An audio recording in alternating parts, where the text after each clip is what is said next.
방금 들어보신 박지원 대표의 이런 자신감과 남의 집 잔치에 이렇게 혼술을 할 정도의 그런 어떤 그 배심이 어디서 나왔을까?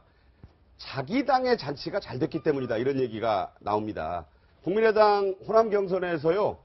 상당히 예상 외의 흥행을 했다는 얘기죠? 네, 그렇습니다. 국민의당 호남 경선에서 참여한 사람을 보시면요. 지금 광주, 전남, 제주에서 6만 2천 명 정도가 참여했고요. 전북에서는 3만 명을 돌파를 했습니다. 그래서 모두 호남에서 9만 2천여 명이 참여를 하는 대흥행을 거뒀다. 지금 이런 얘기가 나옵니다.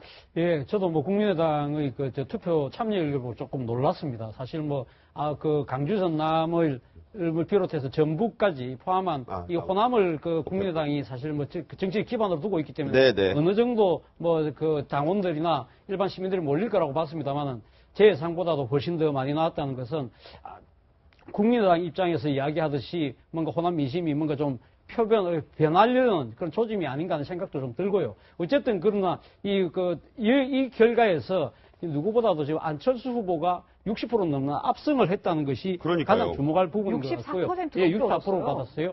그것이 소위 말하는 호남의 투표가 전략적 투표를 한다. 전략적 선택을 한다는. 네, 그런데 거기서 말 그대로 될 만한 사람을 밀어준다는 뜻 아니겠습니까? 나머지 두 후보를 합쳐도 그렇죠. 예. 상당히 지금 안철수 후보가 이렇게 압승을 한 이유가 만약에 지금 호남민들의 생각이 문재인도 있지만 안철수도 우리가 한번 생각해봐야 될 단계가 아닌가라고 지금 판단한 것이 아닌가 하는 생각이고요. 안철수 후보 입장에서 본다고 한다면 이 본인이야말로 자신의 정치적 기반이라고 할 수 있는 호남에서 압승을 함으로써 소위 말하는 문재인 대세론을 흔들 수 있다. 그렇기 때문에 본인도 자신 있게 이야기를 한 거거든요. 문재인 대세론이 흔들리는 거다. 이것이 바로 민심의 결과다. 이제부터는 본격적인 싸움이 시작된다고 그렇게 강한 자신감을 지금 피력할 정도인데 과연 이것이 지금 이제 안철수 후보의 지금 총체적인 지지율로 상승으로 올라가야 되는 그런 또 숙제는 안고 있는 것 같습니다. 네.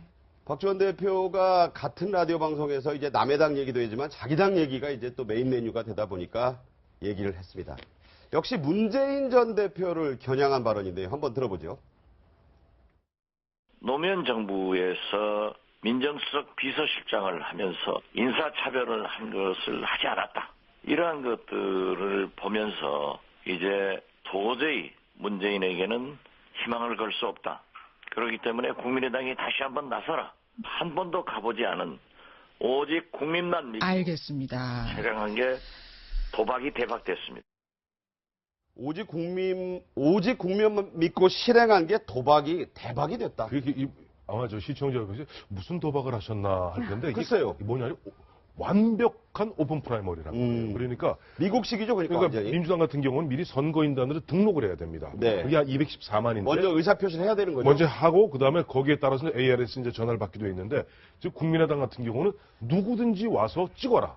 투표소는 뭐 광주에 5군데, 어디에 몇 군데 이렇게 되어 있다. 이건 정말 완전 프리마켓이죠. 그때 굉장히 많은 사람들이 걱정했는데 역선택이 있을 수도 있다. 네. 거기다 보면 이런 식으로 보면 이른바 중복 투표라든가 뭐 대리 투표라든가 여러 가지 불상사가 있을 수도 있다고 걱정을 많이 했습니다. 그런데 놀랍게도 광주, 전남, 전북, 제주 네 지역에서 그 걱정됐던 부분들이 하나도 안 나타난 거예요. 그러다 보니까 지금 굉장히 고무됐죠. 박지원 대표 입장에서는. 야, 정말 우리도 그런저런 걱정했다. 심지어는 기억하시겠습니다만 3월 22일 날 민주당에서 일부 당시 사전 유출이 되지 않았습니까? 그렇죠. 그 당시에 사전 유출에서 혹시 그런 게 있지 않을까 해서 걱정을 많이 했는데 그런 걱정을 안고 들어갔는데 없었고 오히려 보면 당초 생각했던 것보다 거의 2배 가까운 숫자가 나왔다. 그러니까 지금 박지원 대표 입장에서는 상당히 고무되어 있는데 박 대표 입장에서는 내일 아마 신경 쓸 겁니다. 왜요?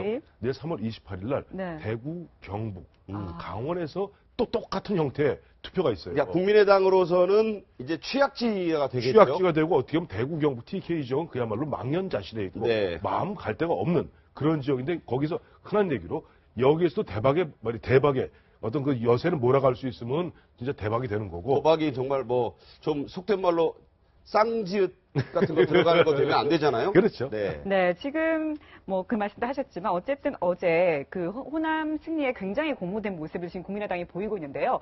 안철수 전 대표 역시 굉장히 공모된 모습을 보이면서 뭔가 확 달라졌다 이런 모습을 보여줬습니다. 목소리 자체가 달라졌습니다. 한번 들어보실까요? 문재인이 가장 두려워하는 후보 누굽니까?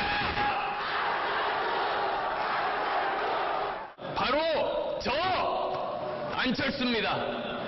선거 때만 호남의 지지를 얻으려는 사람 뽑아서는 안 됩니다. 한 번 속으면 실수지만 두 번 속으면 바보입니다. 이번 대선은 저 안철수와 문재인의 양강구도 대결이 될 겁니다. 거기서 승리할 자신이 있습니다. 웅변가 다 됐고요. 눈빛은 뭐 형형합니다. 게다가 이제 계속 주장하는 나와 문재인의 싸움이다.